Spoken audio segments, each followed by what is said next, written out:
오늘 우리에게 주신 하나님의 말씀 보도록 하겠습니다. 베드로전서 5장 10절로 14절 말씀입니다. 생명의 샘가 12월 23일 목요일 말씀 축복과 인사 함께 읽겠습니다.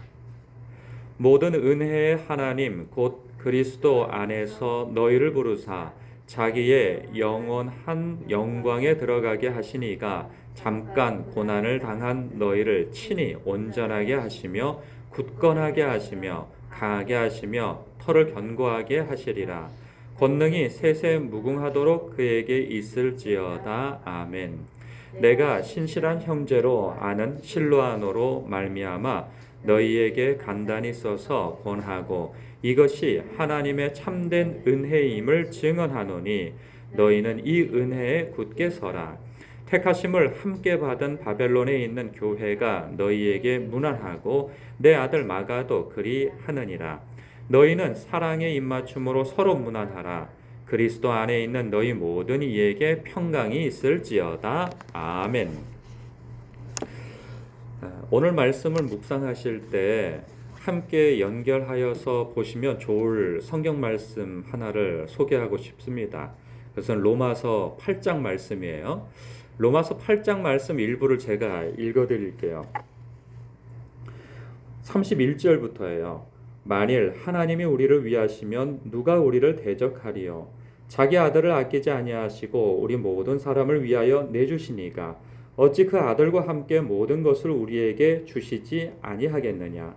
누가 능히 하나님께서 택하신 자들을 고발하리요? 의롭다 하시니 이는 하나님이시니 누가 정죄하리요? 죽으실 뿐 아니라 다시 살아나신 이는 그리스도 예수시니 그는 하나님 우편에 계신 자요 우리를 위하여 간구하시는 자시니라. 누가 우리를 그리스도의 사랑에서 끊으리요? 환난이나 곤고나 박해나 기근이나 적신이나 위험이나 칼이랴. 기록된 바 우리가 종일 주를 위하여 죽임을 당하게 되며 도살당할 양같이 여김을 받았나이다 함과 같으니라. 그러나 이 모든 일에 우리를 사랑하시는 이로 말미암아 우리가 넉넉히 이기느니라. 내가 확신하노니 사망이나 생명이나 천사들이나 권세자들이나 현재일이나 장래일이나 능력이나 높음이나 기품이나 다른 어떤 피조물이라도 우리를 우리 주 그리스도 예수 안에 있는 하나님의 사랑에서 끊을 수 없으리라. 아멘. 10절 말씀을 보면 하나님에 대해서 이렇게 소개하고 있죠. 은혜의 하나님 곧 그리스도 안에서 너희를 부르사 자기의 영원한 영광에 들어가게 하신 이가, 그러니까 은혜의 하나님이라 소개하고 있어요. 은혜라고 하는 뜻이 자격 없는 자에게 베푸신 하나님의 호의, 이것이 은혜인데 우리는 자격이 없는 자들이었죠. 하나님 앞에 우리는 다 연약한 자요 죄인이요 그리고 하나님과 원수 관계에 있었으나 그때 하나님께서 그리스도 안에서 우리를 부르신 분이시라고 한다면, 그래서 예수 그리스도 안에서 자기의 영원한 영광에 들어가게 하신 이라고 한다면 우리가 고난당할 때 하나님께서 우리를 그저 내버려 두시고 방관하시겠느냐, 그 말씀을 하고 계시는 거죠. 그래서 잠깐 고난을 당한 너희를 친히 하나님께서 친히 온전하게 하시며 굳건하게 하시며 강하게 하시며 털을 견고하게 하실 것이다 말씀하고 있는 거죠. 그러니 힘을 내라, 그 말씀을 하는 거죠. 피하지 말고 숨어들지 말고 대적하지 말고, 정부에 대해서 이 당시에는 하나님의 백성들을 이렇게 어떤 뭐라고 해야 되나요? 불이익을 주고 그리고 어떤 일에 있어서 위협을 가하고 할 때 숨어들지 말라는 거죠. 상전이 까다로운 상전이 믿는 그 믿음 때문에 그러니까 믿음 때문에 그에게 어려움을 주더라도 그 상전을 피하여 숨지 말고 그리고 맞대응하여서 나쁜 짓 하지 말고 오히려 순종하라는 거죠. 뿐만 아니라 부부 관계에 있어서도 남편에게 순종을 하고 그리고 남편은 아내를 사랑하고, 그런데 남편이 믿지 않는 사람으로서 부당하게 대하여도 순종하라. 그러니까 피하여 들지 말고 순종하라는 거죠. 그러니까 우리는 하나님의 사랑을 잇대어서 숨어들려고 하고 그런 부분에 있어서 오히려 굳건하게 서라는 것이죠. 그리고 형제가 교우가 나에게 부당한 일로 뒤통수를 치더라도 그것에 맞대응하여서 악으로 악을 갚지 말고 선으로 악을 갚음으로 인하여서 적극적으로 하나님의 싸움을 싸우라는 거죠. 이게 하나님 앞에 굳건하게 서는 성도의 모습인 것이죠. 피해드는 것이 아니라, 숨어드는 것이 아니라, 소극적으로 대하는 것이 아니라 오히려 하나님께서 나를 지키심을 알고 나에게 당면되어진 그 문제를 하나님을 의지하여서 하나님의 방법과 뜻대로 그 문제들을 해결해 나가는 것이죠. 우리는 자칫하면 우리의 믿음은 하나님을 의지하여서 숨어드는 것으로 해석할 때가 있고 이해할 때가 있습니다. 그러나 이 말씀은 그런 말씀으로 주시는 말씀이 아니라는 거예요.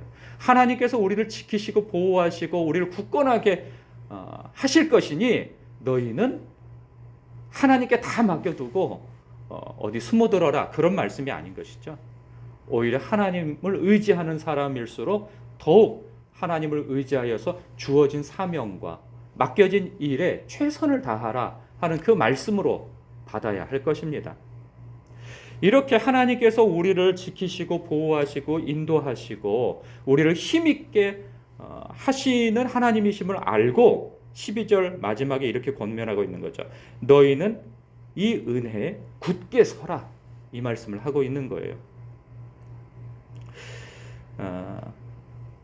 위대한 것이 임재하게 되어지면 사소한 것들이 사라지게 되어져요.